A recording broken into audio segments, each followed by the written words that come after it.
Hello, I'm Ed Locke with USA Mortgage. Tax season is upon us. Did you know that 47% of Americans are planning to use their tax refunds for everyday expenses, home improvements, and vacations? What if you used your tax refund for a new home instead? Again, this is Ed Locke with USA Mortgage. Your tax refund can be used towards down payment, closing costs, or paying down existing debt to help get approved. So before you spend that tax refund, let's get together and see how to best utilize those funds to invest in your new home. Call or text me at 502-680-0953. Again, that's 502-680-0953. NMLS ID 448908, Das Acquisitions LLC, doing business as USA Mortgage, NMLS ID 227262. This is not a commitment to lend. Additional terms and conditions apply. USA Mortgage is an equal housing lender.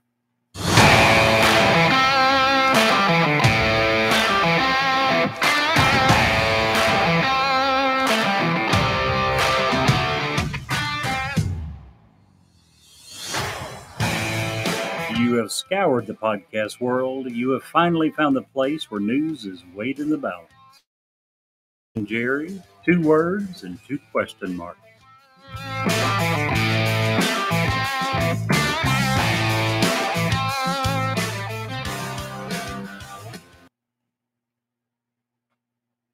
Hey, Wednesday. Wing It Wednesday, Jerry. There you go. Wing It Wednesday. Yeah, that's what we're going to call it today. And we don't mean because we went to Buffalo Wild Wings. No, absolutely not. We had a little hiccup there right at the beginning with our connection. I think it's all fixed now. Yay. Did you ever go to Buffalo Wild Wings? Yeah, I like B-dubs. I'll never forget the first time I was there. I went with Paul. He was a manager at a store in Cincinnati, and I'd been sent up there to help. And lunchtime, he takes me out to lunch. We're going to B-dubs, first time I'd ever been there. And I'm sitting here shooting a crap with him. We place our order for wings. And the lady says, "What kind of sauce do you want?" And I said, "I'll have hot." She said, "Which hot?" I said, "How many hots do you have?" And she just goes like this, throws her hands up. And there was a wall behind her. And I was like, holy crap. Trying to be macho, I say, "I'll take the hottest you got." She says, "Are you sure?" "Yeah, go ahead." Never regretted a menu item that I've ordered quite that bad. Oh, my gosh. I got a funny story about that. My oldest son, he's a hot guy. He likes it hot. Yeah. And he wanted the T-shirt. If you do the wing challenge there with the heat, you get a free T-shirt. He wanted a T-shirt. Wanted it bad. I'm like, "Are you sure?" He's like, "Yep, I got this." So he was sitting at the far, there was like 8 of us at the table. It's a long table. Mm-hmm. He was at the far end of the table. It was burning my nose from that distance. Now I'm a lightweight, you know that, when it comes to heat. But it was burning my nose. Yeah. And this boy, he done the whole thing. The 12 wings, fire, nothing to drink. He beat it. And at the end of it, he was looking rough. So the waitress comes back and she's like, "You did it! Yay! Here's a headband. We're out of T-shirts." He was so mad. Yeah, that's It was like, how do you not tell somebody going in? Because he even told her, "I want that T-shirt." You know, or they should have given him the option. Leave us your name and. We'll send next you time one. You're here, we'll send you one, or next time, stop by in a couple of weeks. But yeah, that's just not right. I used to love Max and Irma's and some of those places back when they were in Lexington. They had this burger that was, I don't know, like a 5-pound hamburger, 5 pounds of meat, and the bun was huge and probably half a head of lettuce and 2 or 3 tomatoes. The entire thing was huge. It was called the Garbage Burger, and if you could eat the whole thing, the meal was free. You got your picture up on the wall. But if you couldn't eat it, you had to pay. And I think it was like $35, $40. And I always wanted to try it and knew that I would never be able to finish it. So there's a lot of places that have that, right? Some huge, outlandishly huge dish. And if you can eat the whole thing, Oh yeah, and then it's free. The big one is usually that porterhouse steak. You get like a 48-ounce steak. Sorry for the dogs; they are wired tonight. Anybody wants some free dogs? I'll be happy to give you Sonny. Can't give away my other two. Sonny, best one of the bunch. Yeah, he's quiet. He's a little old fella, but he's the one you hear barking in the background. It's bad. It will be fine. For those that are wanting to reach us, you got a couple of ways you can do that. You can email us at newsworthywithsteveandjerry@gmail.com. Or if you choose to use the text line, you can text us at area code 540-709-1318.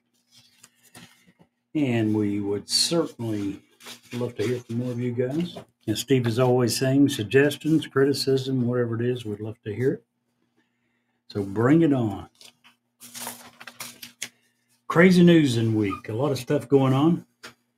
Hopefully we won't get into too much stuff that's going to raise Steve's blood pressure this week. But you never know. We always say that. We always say that. And we actually do intend to do that. But we end up gravitating towards Ukraine or Trump or something that has veins throbbing pretty quickly. Yeah, well, we were scheduled to have a good yesterday. Sick kids and busy schedules interfere with that. Hence the name Wing It Wednesday. We were prepared for one thing, and now we're doing something different. So it'll be all right. It'll be all right. You like Chris Rock? I really, really like what Chris Rock had to say this week. Did you see the show? I did. I think it was, when I watched that, I also watched another show that he did, I think, 4 or 5 years ago. I think his daughter now is maybe a sophomore in college. And the other one, I think she was a freshman in high school. And I think it was, I know it was the other one. That was a few years ago, and the other one he mentioned about that he was at Michelle and Barack Obama's final farewell party, and he was there. And at one point, he was talking to Michelle, just Michelle and himself. And of course, at this point, they already know that Trump has won. Trump's going to be the next president. So he's talking to Michelle, and Michelle's like, I don't know what we're going to do. I'm really worried. And he said he thought about it, and he's like, "You gonna be all right. You be all right." And she turned to him and said, "Chris, I'm talking about the country." He said, "I've never felt so stupid in my entire life." You be all right. Well, you talk about not getting my blood pressure up tonight. I've got one little story that isn't even a news story. It was a post on an Instagram that got my blood fired up today. Like this whole morning I was angry. And I think when people you look up to and you respect do dumb stuff publicly, sure, it makes you even more mad, angry. Sure. We'll get into that. Don't let me forget that though. That's really, really, really important. So how was your week, Jerry? My week was good. Mochi, glad you're here. Fuzzy, glad you're here. Woohoo! Your week? Dude, I had a closing today. I've been busy. Very nice. I'm taking Friday off, so that's going to be nice. Yeah, always nice. 3-day weekend. I'm going to go on a long ride. Yeah. Well, no, not really. I work Saturday. I'm a realtor. I work all the time, but so when I do get an opportunity to get away, I usually have to have a phone attached to me just in case something comes up. But I am taking Friday off. I'm going to go for a long drive and just see what's what. Clear my head a little bit. Things are moving forward. So that's that. Speaking of places, I don't know. Have you decided yet where you're going to go? I think so, yeah. Okay. We kind of got this big thing going on the 18th, and I need to get some good beverages for that. So I'm going to head south to get those, I think. Well, speaking of going south, another good location, it might be a little far to go, but Australia, nice place. Speaking of Australia, do you know what an Australian kiss is? Jerry, put your lips back. I know. Get away from me. Oh. Australian kiss. What's that? Well, it's like a French kiss, but down under. That's terrible. You know what they say? It's a land down under, right? Oh, gosh. That was a terrible joke. That was a good joke right there. The other joke you had, tell it. Because you got to redeem that. That was terrible. Like, I'm not even giving you credit for that. I'm going to give you another joke because that was that bad. My other joke, Steve didn't have one. I tried to give him one, and this is the one that I was trying to give away. What do you get when you cross an angry sheep and an angry cow? What's that? You get two animals that are in a bad mood. Now, that's a good joke. I don't know. Show of hands. I like the land down under. Oh, geez, boo. What do you have against the land down under? Nothing. Nothing at all. This is a G-rated show. So we can't talk about Australia? Oh, yeah, Australia. Too many things down there want to kill you. No, thank you. Not interested. Just the land down under. 1 star, not going back. Not that I've ever been. You know, we have, we used to play that, you used to play the game, the TI4 game. And one of our good buddies, Casey, that played that game with us. He's an avid rock climber. Yep. And he told me the other day, something I didn't know, most rock climbers they only do that three seasons out of the year. Really? Yeah. They don't do the fall season. I can see why. Anyway. I absolutely see why. So what's nothing on else, rename it. Autumn. Yeah, no kidding. So what's on your agenda tonight, Jerry? Anything exciting and wonderful and glorious? No, not really. I just keep telling myself, you be all right. Yeah, well, you might be. Wow. Have nothing to cover. No topics. But you know what? We be all right. You are hung up today. You're glitching. I love that. I love Chris Rock. Chris Rock just, now obviously we can't share it on here because it's an adult program. We could share a lot of it. No, not if we watch the same thing because every other word, we'd be beeping every other word. I don't mean we can share the actual Chris Rock footage. I mean, we could share the sentiment and just leave out the bad words. You can, and basically it was just, I really looked up to him. He got hurt really bad, and he took it out on me. And it's exactly what he was saying. And he was saying she hurt him way worse than he hurt me. Yeah. I didn't do this. I'm not the reason. I'm not the one that had the entanglements, but he chose to take it out on me. Yeah, and we've kind of all been there. We can understand his Will Smith's feelings at that time. We can understand Chris Rock's feelings at the time. Now, he did do a shitty thing. I'm not. Will Smith should be. He gets all that he's getting. That's not the way you handle things. And at the very end of the show, Chris Rock said something I thought was very, very poignant and very real. What's that? I think the last line of the show, he kept saying, everybody's like, Chris, why didn't you go back? Why didn't you do something? And he's like, because I was raised. Because I got parents. Yep. And mic drop and walked off. Yep, pretty much.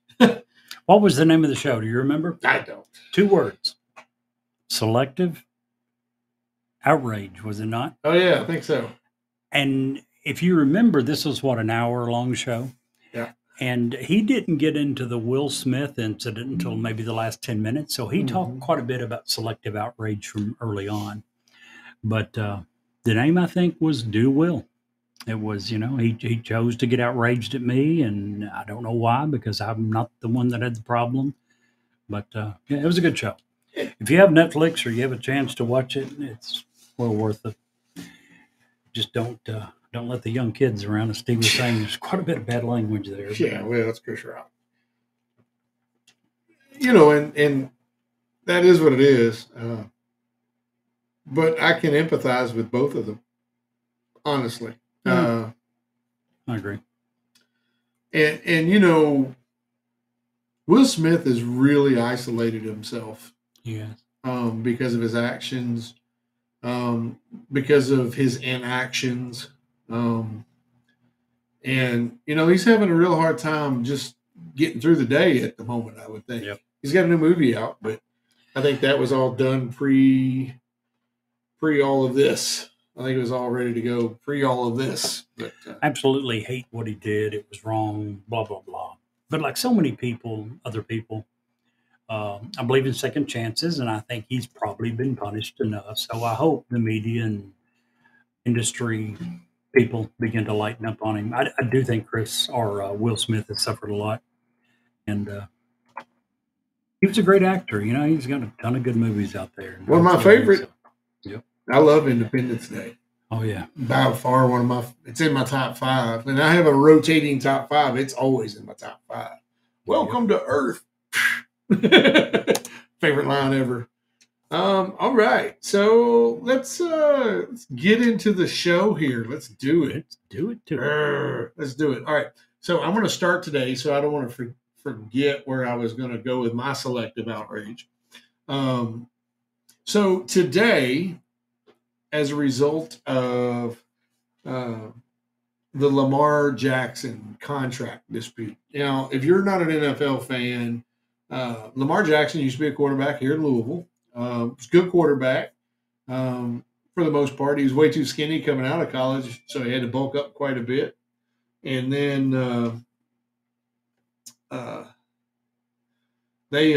sorry. No, you're fine.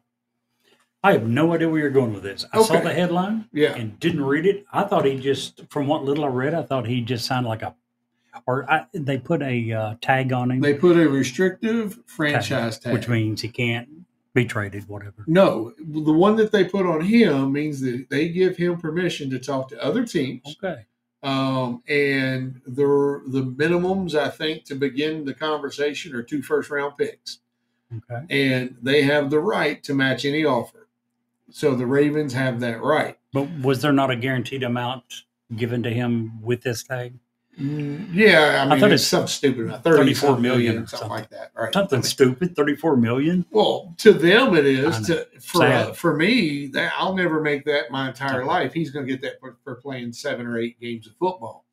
No, not half season. Yes. They get $68 million. No, he simply doesn't last a whole season, which is getting to be where that's getting to where I'm going today. And I'm going to pull up the Instagram here because I want to get it right. Is this the one that pissed you off this morning? Okay. And let me backtrack just a little bit, and I'll just tell you, Robert Griffin III has always been kind of like a player I've always liked to watch. Coming out of college, dual threat quarterback, awesome talent, great arm, good running, good decisions. Got hurt. I wouldn't say good decisions all the time. Well, I was a huge fan of his. I lived in Washington when they drafted him. And trust me, he was, the hope. He was going to bring it all back. Certainly didn't happen. Well, it didn't happen because after his first injury, he continued to play on a bum knee because Shanahan told him, hey, you got to play. We need you. To me, and he's even come out and said that, hey, that was the worst mistake. That made my knee not right the rest of the time. It's hard to play, blah, blah, blah, on a bum knee. I get that. But today, RG3 came out to say this. I'm reading right from his Instagram. Lamar Jackson is a unanimous MVP, has led the NFL in passing touchdowns, is only 26 years old, is 45-16 as a starter, and all the quarterback needy teams are all saying they're not interested. Doesn't smell right to me. And then you go on down to read several of the comments under, and RG3 as of late has been really, for lack of a better term, making this a racial issue with Lamar and Baltimore. And it really set on me the wrong way because I am tired of race being the focal point of always being the obstacle. So I replied. I don't ever reply to people on Instagram. It's stupid. It's a waste of time. Nobody's going to read it, right? So this is what I replied. straight up. I said, race? That's the best you got? Not that it's a terrible business decision to give someone $250 million guaranteed, which is what Lamar Jackson was asking for. $250 million guaranteed. $250 million. $250 million. That's with a B. Yeah, with a B. I said, not that it's a terrible business decision to play someone $200 million for maybe half a season every year, because Lamar Jackson has the last 3 years not played the entire season because of one injury or another. It happens. It's football. I get that. I'm not knocking him as a player. And as you said earlier, he's really skinny, really lightweight and to be his running quarterback. Yes, and Cam his Newton's style, like 6'6", 220, 230. You get wrecked by, Zadarius Thomas or, Frank Clark, you're done. So the second half of my response was not because the cap hit every year will doom that team to mediocrity. See Cleveland, and they're going to find that out now that they're trying to already rework Deshaun Watson's deal. But it's a race thing. I lost a lot of respect for RG3, and I mean that. It just made me angry that you would come out and the very first thing that you pull out is race, as opposed to, look, it's easy. It's easy, and that's stupid. Lamar Jackson, by far, on any given Sunday, could be the best NFL quarterback in the league. On the opposite Sunday, he could be sitting on the bench in a boot because he's not very durable because of the way he plays football. $200 million guaranteed? Not very smart. It's just, like I said, it's easy. Go-to. Chris Rock, when you watch the show, remember how many times he talked about the exact same thing? Now, he's a comedian. I'm not trying to say he was serious and that he was trying to play the race card, but a big part of his show was about the race card and racism. They lose me when they talk like that. But he didn't lose me because it was so obvious a joke. At one point, I don't recall if it was the last show or the one before. It very well may have been the one before, but he's talking about his child and what he did to his child from the time they were babies to get them prepared for what the white man going to do. Yeah. He talks about slapping the crap out of his babies. So, I mean, it was crazy enough to about on the TV show following up to this about how Daniel Jones got $82 million. Daniel Jones has played every game they've asked him to play since he became a rookie. But how many has he won? Well, it's still the not fact that you $200 played is not a million. reason to compare. No, I get that. Guy to a Lamar. Totally different talents. Totally different level of money we're talking about too. $62 million, and it still allows the Giants to become competitors. I'm sure that there is probably some racism still in the NFL as far as coaching. And when you look at those things, when you look at players, I don't think it's too competitive. There's too much money spent in this stuff. Do what? So you think that there's an actual NFL coach or GM that looks at Lamar Jackson? No. You're missing what I said. I said I think there is some racism involved if you're looking at coaching staffs. When you get to players, but this is not what you ask. You ask about Lamar Jackson. Okay. What I was saying was when you get to players, I think that it's far too competitive. It's far too much of a business, and it is ran as a business. And they will do whatever will put the most fans in the stands and the most eyes on the tube watching them because that's where they get their money. Sure. So I don't think they care if it's a green homosexual dwarf. If that can win the games and put the fans in the stands and the eyes on the tube, that's who they're going to play. Okay. Well, let me restructure that then. Sure. So you think that there's a group of owners out there that if they think that a black coach is better than a white coach, they're going to go with a white coach? It's been proven too many times. How? It's been proven numerous times. Since when? Now, I mean, when in the last 20 years has that happened? I'm just telling you that. Look at the numbers. And after several of the owners even admitted that when you look at the numbers, you cannot defend it, that you absolutely cannot defend. And this has been talked about by several owners, and they are, and for the last, I don't know, 8, 10 years, probably been making serious steps to try to fix that. But in the last 20 years, there have been numerous owners that have admitted the NFL historically had a huge problem with wanting to hire white staff for coaching. Okay. Well, those people to me are all ridiculous. It just blows me away. If you were willing to, without looking up any facts, automatically write off anyone who said that, I'm sorry, bud, but you're ridiculous. Because if you have, you won't even look at the facts. You won't even look at what the owners. No, I said if they believe that, then you think they're ridiculous. If they believe that hiring black coaches is a bad thing, then they are ridiculous. That's what I said. Okay. Why did you look at me like that?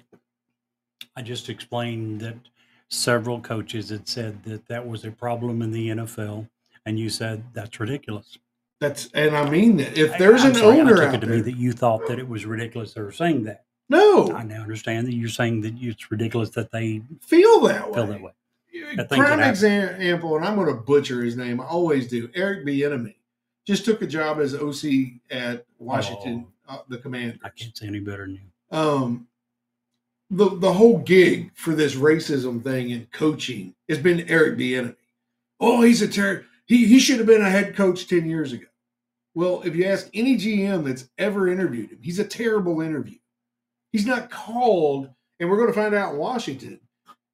The entire time he's been at Kansas City, he's worked with the staff on field, but he didn't call any plays for Kansas City. As an offensive coordinator, Andy Reid called all the plays. And they've pointed to him multiple times. Well, there you go. There you go. There you go. Brian Flores. This guy is a guy that just drives me insane. I don't even know why he's still in the league, to be blunt. Head coaching in Miami. Does okay. He does a fine job. Butts head with the owner. Okay, that's your employer. I don't care if you're white, purple, or black. You start doing that, that's going to create friction. And people typically don't want to keep friction people around. And then turns around and sues them saying it was all racism. And whether it was or not, I don't know. Wasn't there. It's hard to play. It is. And it just really, really bothers me. And I just got to bring that up. Hey, Double's here. I just feel like. Do you remember Warren Moon? Oh, yeah. I love Warren Moon. He was one of, I'm thinking the first, probably not, but he was one of the first. We're hearing then, and I think this applies to coaches as well. The thinking back then was even long after blacks had established themselves as being very predominant in the NFL, in all athletics. When you look at guys like Jim Brown, it's, which had come along way before, it would be extremely hard to argue that the blacks had not become dominant. But what it took much longer to happen in the NFL was to believe that blacks were intelligent enough. And that was many of the coaches said at the time that they didn't think that blacks were intelligent enough to be quarterbacks. Stupid. It is. Now, also a proven fact that we're pretty much over it, but it took several more years for the owners to get to the point where they said, okay, they're even smart enough to be head coaches and offensive coordinators. Yeah, it's just ridiculous. It is. It's ridiculous. I don't know the answer to racism, but I want to tell you, you said when we were having dinner tonight, you had a story that I'd never heard before, and it makes so much sense. Because in my opinion, in my mind, the establishment, regardless of the establishment, whatever your definition of the establishment is, for me, typically it's government because I'm a political junkie. The one thing that scares them more than anything is that we can unite beyond race, that we actually do judge people by the content of our character. Story. Yeah, so that story, because it makes so much sense, and I say that because if you go to a playground and there's white kids and there's Mexican kids and there's black kids and there's Japanese kids and there's South American kids. They're all playing, and they don't care what color they are. Yep. And here we are as adults being dumb, and then taking that amount of dumb and teaching it to those children. Yeah. Shame on us. Sorry. So please tell that story, because I've never heard it before. It's a good story. Neither had I. And it was attributed in the article that I read to Mark Twain. I did a little bit of research and found out that is either not true or highly controversial. They don't know that he was the first. He did write about it, but there was other people about the same time and maybe even some before. But anyway, the ant story. The ant story is if you take 100 black ants and you take 100 red fire ants and you put them in a jar, they will peacefully coexist. But if you shake the holy crap out of that jar and then you turn the jar over and you dump it out, they'll fight to the death. Because at that point, the red ants think the black ants are the enemy, and vice versa. What neither one of them realize is that neither one of them is the enemy. It's the guy shaking the jar. So the question that we really should be asking is, who's shaking the jar? It doesn't matter really what the conversation is. If it's conservatives versus liberals, if it's whites versus blacks, if it's men versus women, it doesn't matter. There's always somebody that wants to shake the jar. And the question we should be asking in most cases isn't, why are you my enemy? It's, who's shaking the freaking jar? Right, absolutely. And I think that humans, regardless of where you're at in the world, the United States, within the United States, we have to ask that question. If you're a North Korean in North Korea, you have to ask that question. Speaking of North Koreans, they are calling this food shortage that they're about to have, it's heartbreaking, because in today's world, nations shouldn't starve. Yep. We're sending, and I'm going to throw it out there, 150 billion to Ukraine for war, and they're starving people that they're talking like a percentage, like 15, 20, 25% of their population could starve to death because of their nuclear war program, their nuclear weapons program. That's basically part of it. I mean, it's a huge droughts and other things going along. But even as much as I think that, we should have sanctions there, we should definitely hold Kim Jong-un accountable. For us to sit here as America, as any country in the world, and say, well, our sanctions are more important than those starving people, I think that's wrong. I agree with you. Now, I haven't read specifically very much at all about this one. I do know that in 2 or 3 other cases, numerous countries around the world have offered food to North Korea, and it is every single time without exception been turned down. Sure. He's unwilling because he knows that he would have to agree to let some of the people in the country to fly it in, to truck it in, however, and he's not willing to do it. Yeah. So they refuse all help in instances like this. Yeah. No, I get it. And, when I was training, I used to be a store manager for Duckwall Alco. Our headquarters was in Abilene, Kansas. One of the things Abilene was famous for was making what they call gruel. And that was one of the food sources that we sent to Africa all those times. Was just it's basically a package. You can eat it. It's sugar. It's carbohydrates. You can break it apart, break it down, make breads out of it. You can use it for lots of stuff. It's protein infused. And we used it for so much back then. And those folks, it saved them, we would like to think it saved a lot of lives. It's really bad. And now they're talking about the leadership in North Korea is starting to shift. And there may be issues there because he's had his daughter out in public more, and she's like 12. But his sister's also been out more in public. She's the one to worry about. She's, by all intents, everything that I've ever heard about her, she is way more serious than Kim Jong-un ever. But anyway, I didn't mean to get into that. That really bothered all the way back. Let's just take it all the way back real quick to RG3. It really bothered me that they think that is a race issue. And I don't think that it is. I think it's a business issue. Look, Baltimore wants to pay him a fair wage. And this is a way that they can see what the market would bring for him. and allow them to be able to save as much money as they can. It's just a business decision. I don't think it has anything to do with race. I agree. Anywho, so what you think? More or less.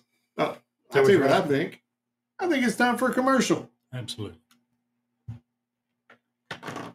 Hi, I'm Ed Locke with USA Mortgage. Here at USA Mortgage, we view you as customer for life. That means we are with you every step of your journey to help before, during, and well after you move into your new home. Home buying can be stressful, but we are here to make the process easy.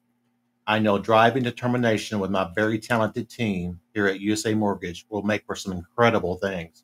You can expect to receive great customer service from me with many customized options tailored to your financial goals and needs. So if you're looking to cruise into a new home or refinance, I can be the driver that gets you there. Call or text me at 502-680-0953 to find out how to get approved. NMLS ID 448908, that's Acquisition LLC, doing business as USA Mortgage, NMLS ID 227262. This is not a commitment to lend. Additional terms and conditions apply. USA Mortgage is an equal housing opportunity. Ed Locke, international man of mystery, mortgage originator extraordinaire. And he gets his haircut at the same place I do. So he's got great hair. Like you, Jerry. You're welcome. You know, I can't wait till we actually have video. We're a couple of months now. I'm getting excited about video. So they can see my bald head. Oh, well, you know, I think that when I make it look good. I know. You tell me all the time. I just think that when they get the visuals of what's going on here, when they can see the looks that you give me, like a minute ago when you thought I was trying to be racist, you look so disappointed in me. I was like, what is he thinking I'm saying? I admit, I took that the wrong way. But according to what you've said for years, once we get video, we're gonna be like Joe Rogan-esque. We're gonna have like hundreds of millions of listeners. Have you heard of the new thing they're trying to start? What's that? The slap fighting. Oh, I've seen that. That's so stupid. That's what Joe Rogan and a bunch of the UFC guys are trying to get going. I've seen it. Read an article. He Women says too. It's the next big thing. I think I just don't understand. I don't get why you're going to risk injury to stand there and I couldn't do it. I'm sorry. Speaking of fighting and stuff, we have a fellow podcast group and a former wrestler that I've wrestled with, Larry D. His family literally lost everything a couple of days ago in a fire. Lost everything. They had a podcast and they were doing wrestling. He's a mover shaker. Been on Impact Wrestling, TNA. He's wrestled all over the world. Larry D's hand is the size of this freaking laptop. I kid you not, huge. Favorite Larry D story, and I'm gonna go down there and hopefully get to see them soon. But my favorite Larry D story is we were wrestling. For those of you who don't know, I used to be a professional wrestler for a few years, but we were wrestling, and that particular night I was wrestling and being a referee because sometimes in the small things, that's what you had to do, right? So we were back there in the back, and Larry's like, I'm going to go up on the top rope, and I'm going to jump off and try to hit him. He's going to be laying there, but you're going to walk in front of him and catch me. And I'm like, I'm going to what? He said, yeah, you're going to walk in front of me and catch me. And I'm like, Larry. And at the time, he slimmed down a lot. At the time, now, this is a 350-pound dude coming off the top rope. Larry's a big dude. I was like, are you serious? He's like, yeah. And then you're just going to roll out of the ring because you're going to be dead. And I'm like, that's the second half of that. Yeah. So we get to the match. The guy's laying there. Larry runs up, jumps off the top, and just looks like he completely obliterates me. I mean, you can see maybe my feet Sure. sticking out from underneath him. And but he's such a good worker, good smooth guy. But good people. Please keep Larry and his wife in your prayers and their son as they are trying to Absolutely. rebuild from a terrible, terrible house fire. Anyway, I just want to throw that out there. Sorry. You know, so many times we think we have it bad and we start playing the poor me card. It's really not hard to find a lot of people that have it a lot worse. Yeah. And if you want to start feeling better about your situation, there's you know, that'll is a good way to put it in perspective. Take a look around and see how truly hard some people have it, and maybe decide to help a few of them. Yeah. I mean, it doesn't take much. You know, and just because you only have $10 to spare, that might be the difference in a car payment that you didn't know anything Sure. about, you know, or some other kind of bill. I mean, that's you know, it adds up. They've often said that. So Very true. anyway, do we want to get into the new videos, or we want to wait on that? What new videos? The Tucker Carlson videos. We want to wait on that because Uh, my blood pressure's kind of even keeled. well, if now. we're I think going we to should go probably into stay it, there. let's go into all of it. Yeah. The videos that you're talking about is Well, I don't when think they're McCarthy. connected. Well, they really are. It's coming out at the exact same time. They're not connected directly. But you're talking about the videos that McCarthy gave Fox. Was it Fox or just Tucker Carl? I think it was directly to Tucker, right? Yeah, He probably. gave Tucker Carlson, how many was it? Was it like 25,000 hours 40. of video? But part of it had previously been released, I think. It was a lot. It was maybe 25,000 or more hours of previously unreleased video of the Capitol, the riots in the Capitol. Sure, let's go into it. What better time? Well, speaking of time, that's why I'm asking. We don't have a lot of time left. That's why I wanted to.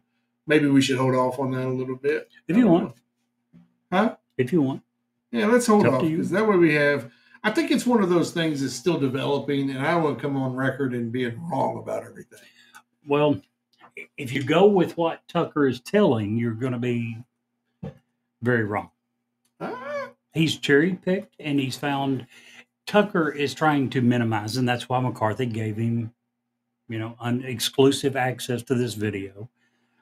There's a reason why he didn't give, 25,000 hours of previously unseen video to MSNBC or someone like that. He gave it to someone that he thought would be friendly. Obviously, that's going to be Fox News. So Tucker Carlson so far has done exactly what was expected, and he's cherry picked it and trying to find video of people who weren't being destructive and weren't chanting for someone's death like Pence or Pelosi. But yeah, I mean, it's pretty much what everyone thought it would be. So, on a different topic, let's just.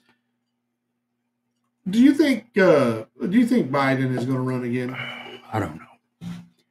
You and I talked about it close to a year ago that we really hope that Biden or Trump would run. Trump has already declared. Trump is so far the front runner. I know it's only a straw poll. It's not, indicative of things to come. It can certainly change. But at the CPAC the other day, he was 3-1 to his next closest competitor, Ron DeSantis from Florida, 62% to 20. And in every single poll, Trump is leading that I've saw. And everything that I've saw says that Joe Biden probably will. I think, I don't know. At that age, in the shape that he's in, mentally, physically, I don't think the Democrats want him to run. I don't think anybody wants. And I don't think the Democrats want Kamala Harris anywhere near it either. Well, you don't hear her being mentioned, or I have. No, not at all. Not I also don't think most Republicans want Donald Trump to run. Oh, hell But no. he still is. I think, well, it comes down, the Donald Trump thing is such a, what's the word? It's so unique. He touches. By unique, he means dangerous, stupid, crazy. No. I'm I mean, like how he has enamored so many people to become so ferociously loyal to him. Yeah. That's a unique thing in politics. You don't get that every day. You know, and I think that scares the mainstream politicians a lot, with good reason. But I don't know that scares them. I think what scares them is a lot of things he didn't say. One thing that scares them was when he, early on, I think it was before he was elected, he went on air and was talking about exactly what you just mentioned. And he said, if I went into the street in New York City and shot someone in front of the media, in front of the press, these people would still support me. So, yeah, Donald Trump realized that these people weren't going to turn their back on him early on, and certainly capitalized on that. You see, Eddie just came in and she looked at us like, "What y'all doing?" And then just turned around and left. This is boring. I'm leaving. Yeah, you're not rubbing me enough. You know, but that being said, and I get that, and you know, he said that. But here's the other part of that. You know why our shows, we didn't turn our light on today. We're not on the air. How failed. Now we are. Much better. But the one thing I liked about his presidency, and the one thing I liked badly, it shakes status quo politicians to the core. Now, I never voted for Trump. You know that. Won't vote for him if he runs again, and he is. As it is right now, of the people that are thought to be running on the Republican side, I'd have to say DeSantis is probably where my vote would fall if we had to vote for today. I would go with Nikki Haley. Yeah, but I don't think she has a shot. So, do you think Ron DeSantis does? Yes, I do. I think he very much does. He is a super smart guy. He's very inflammatory, though. Oh yeah, What and Republicans? My point is, after Trump, what they need is someone like Nikki Haley to calm things down, to bring a breath of fresh air and adult voice into the room. Okay. And DeSantis doesn't do that. DeSantis has got too many things that is, like it or not, he's going to go off the deep end on some things that the overall population is not going to be in favor of. I get that.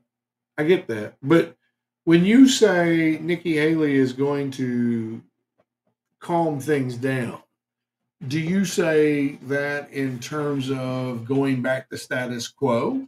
I'm saying that in terms of, for the Republican Party to get over Donald Trump, they need to convince people that there is an adult, calm voice in the room. Yeah. Ron DeSantis, I don't think, does that. And who's that voice on the Democrat side? Because I don't see one of those either. Well, the point is, was there anyone who was going off the rails trying to overthrow democracy on the Democratic side? January 6th, which we'll talk about at a different time, aside. You can't put it aside. You cannot take the first time that Washington, D.C. was under attack since the War of 1812, and it was instigated by a president 1 hour before, telling them to march to the Capitol and fight with everything you've got. You cannot put it aside. I don't even want to comment on that yet, because it'll just get us started. Because there are different ways of saying different things, not meaning what's actually being said. I have no idea what that means. Well, that's good. I like making you confused. No, you didn't confuse me. You made me believe that you don't know what the heck you're saying. No, I definitely know what I'm saying. I understand what you're saying about you feel that something, but one thing that Trump has exposed is that even if you don't like Trump, if you're a bleeding heart liberal and you don't like Trump, he has at least exposed one thing. And he's spaghetti. Go. The one thing that he's exposed is that the Republicans or the Democrats, they don't give a hot shit about any of us. All they care about is power. And when he was even making those statements, if he was even trying to say, oh, I'm going to do this to curb your power, that's when they all got really fired up about it. And I'm not saying Trump's a good guy. I never voted for him, don't like him. But he did expose some things that a lot of people said, aha.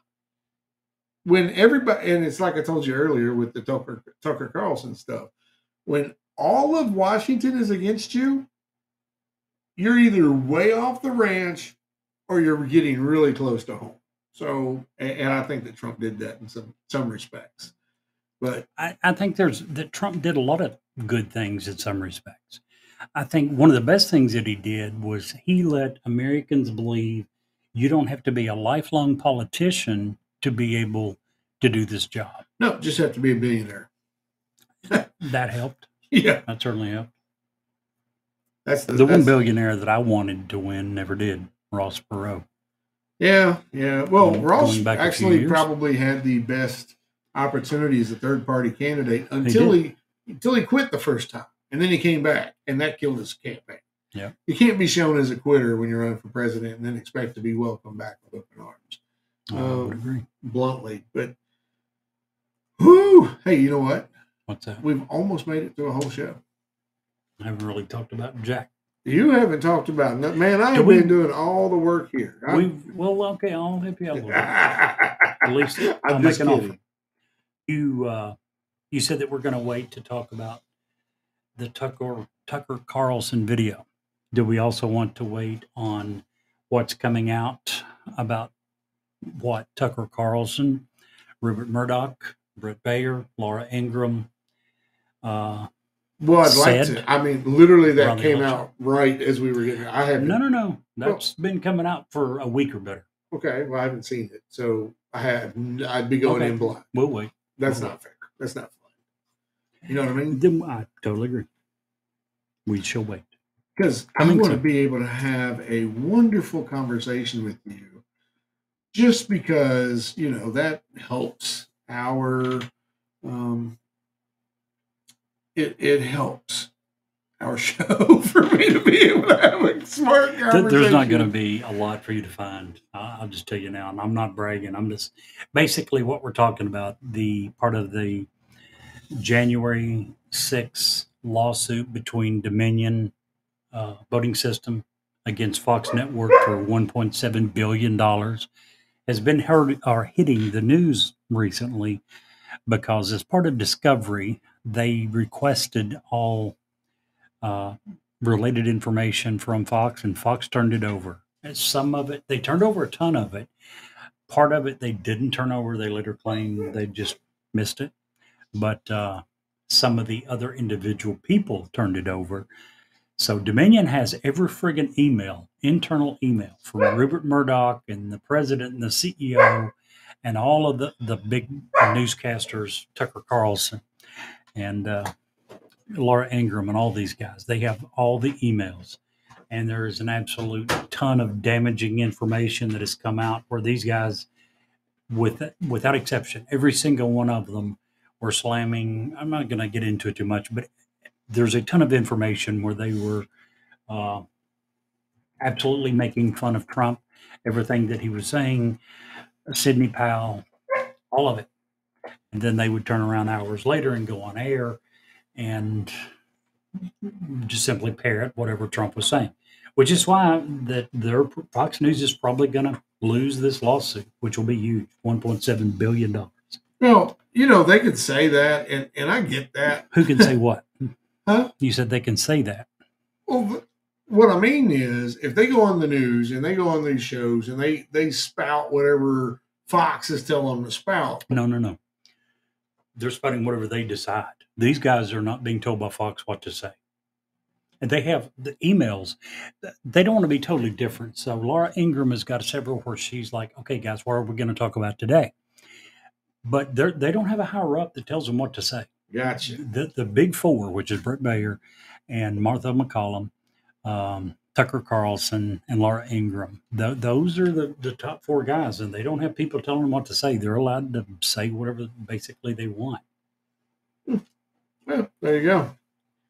Which will probably hurt them even more. I don't know if they've been sued individually or if it's only Fox. I'm not for sure. But at that point, you can't claim that I was forced to say this. Yeah. Well, it really is no different than all of the liberal, the MSN. They randomly say the same bullet points. You can pull that. Well, across. There is a huge difference. And the difference is this. You can't, unless you're going to give me examples of when they were saying things that caused people to go to the Capitol. Oh, and back to this again. Steve, what caused tens of thousands of people to go to Washington, D.C. and to break into the Capitol? Yeah. If it wasn't for, we were talking earlier, and you said Trump has got to bear a lot of the responsibility. And I 100% agree. But some of the responsibility has got to go to the Tucker Carlsons and Brett Bayers of the world who are going on TV and backing up everything that he's saying and saying this is what happened. Your votes were stolen from you. This election was stolen from you. That's why you get people who try to take over Washington. Well, take over the Capitol. They take over the whole city. If they get the Capitol, they pretty much got it. Yeah, well, I'm just saying. I'm going to withhold judgment. I still think there's more coming out about January 6th that we don't know yet. No, I will. They've been claiming that from the very beginning. From the very beginning, you heard from Fox, there's a bunch of Antifa instigators. Do you know how many Antifa instigators were arrested? As a result of that? None. Zero. Exactly. None. Figured. Guess how many Tucker Carlson has proven were there? You got it. None. Zero. Okay. Guess how many Kevin McCarthy, who's had access to the 41,000 hours for some time. Guess how many he's alleged were there? None. You got it. Okay. Zero. I don't like Antifa. I don't either. What did I say earlier? I think the whole damn thing needs to be shut down and rebooted. I don't like our government is broken. Our media is broken. Our law enforcement, as far as federally, is broken. Do you know what blows me away? What? I agree with some of what you said, but let's sum it all up. Here's what blows me away. You believe that our government is broken. You believe that law enforcement is broken. And when you say law enforcement, you mean law enforcement. I mean FBI. Police forces, FBI, CIA, Department of Justice, all of them. Everything that comes under Department of Justice, right? No, I don't. You name one exception you do not think is broken. I think that local law enforcement isn't broken. Local, well, you and I talk, you pretty much, not from the same sense, but you think they're broken from the fact that that's where a lot of your bad apples are that are out here shooting some guy for no freaking reason.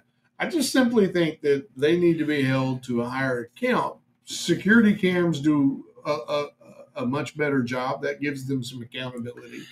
Back to what we're saying. You think the government's broken, law enforcement's broken, you think the media's broken, you think corporations are broken.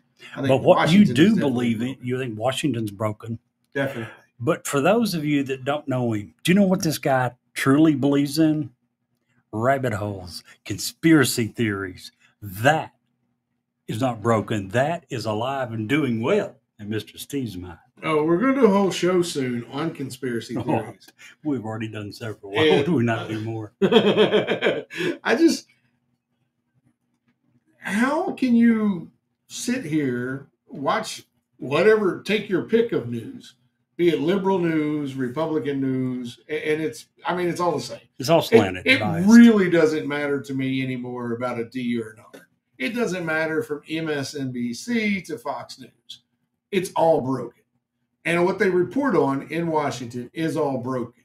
If you could tell me more than 5 politicians that actually give a hot damn about you and me sitting in Central Kentucky in Washington, I would change my mind. But there isn't one. Yeah. There's maybe 2, maybe 3. No, there's more than that. You think so? We have close to that many in the state of Kentucky. We have 2 in Kentucky that I can name that's in Washington. Rand Paul and Tipton? No. Hell no. Rand Paul, Tipton. I thought you liked James Tipton. He's a politician at this I've heard point. you- I've talked to him since. He's a lot like Andy Barr. We talked Okay. about Andy Barr, how we used Last to thing like I heard Andy you Barr. talk about Tipton was you liked him. And know you I changed did. it. And then the second time I talked to him, it was all bullet points. And no, you're not here for me. You're here for you now. I just thought there was Your job, regardless of what position you're running, to go to Washington is to go there to represent me, but you don't have time to talk to me. He is very physically conservative. That I will say I do like about him. Almost to the point it's stupid. Maybe. I mean, seriously, the We two almost I'm need thinking that. of is Thomas Massey and Rand Paul.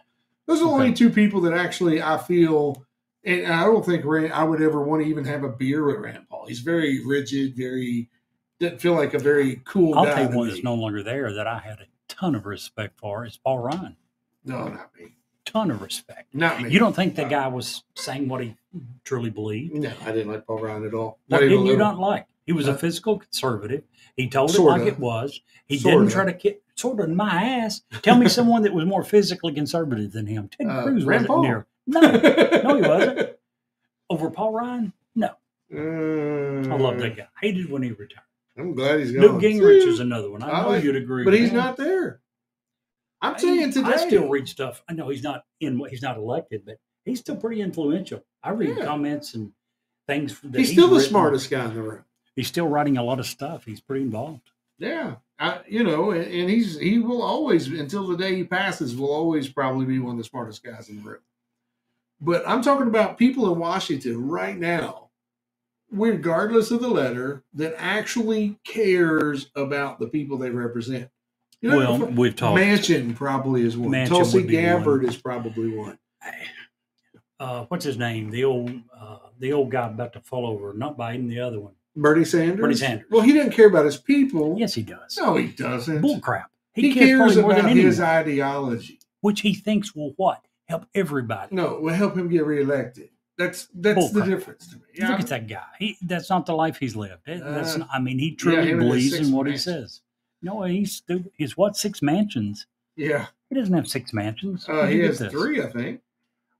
Oh, you just decided to be like the rest of the media and Absolutely. artificially If they begin can do it, inflating? why can I do it? I'm going to look at that real quick. You keep talking. I'm pretty sure he has one home that's worth maybe $1 million. I don't think he has 3 mansions. 3 houses. And what are they worth? I don't know. Don't care. He has one that's quite big. $575,000 is the lightest one, the cheapest one. That's a mansion. Not here. I mean, it depends on where you live. Oh, really? We live in Cynthia- central Kentucky. Here, that's You've a nice told house. me about, if I'm not mistaken, That's a nice house. would you call it a mansion? No. Oh. So where is he from? Connecticut? I don't know. Connecticut or Somewhere Connecticut, I think. Northeast. Which is far, He's far probably more got a 3 expensive bed, area. 3 and 2 up there. Probably. And here you are calling it a mansion. Anywho, 6 of them. guys, 6 mansions. we're gonna call it a night with that. Gosh, what a terrible Pretty much. a terrible way to go tonight. We appreciate you being here. We thank you. That we always do. Absolutely, we have a lot of fun. We're gonna have hopefully our guest next week. We'll have a guest next week, be it the one we had for tonight or Clay Davis will be joining us. One of the two. We're going to get those. We still got Ron that's going to join us for some prepping stuff. So we'll figure it all out. And as always, if you can't see the light, Be the light.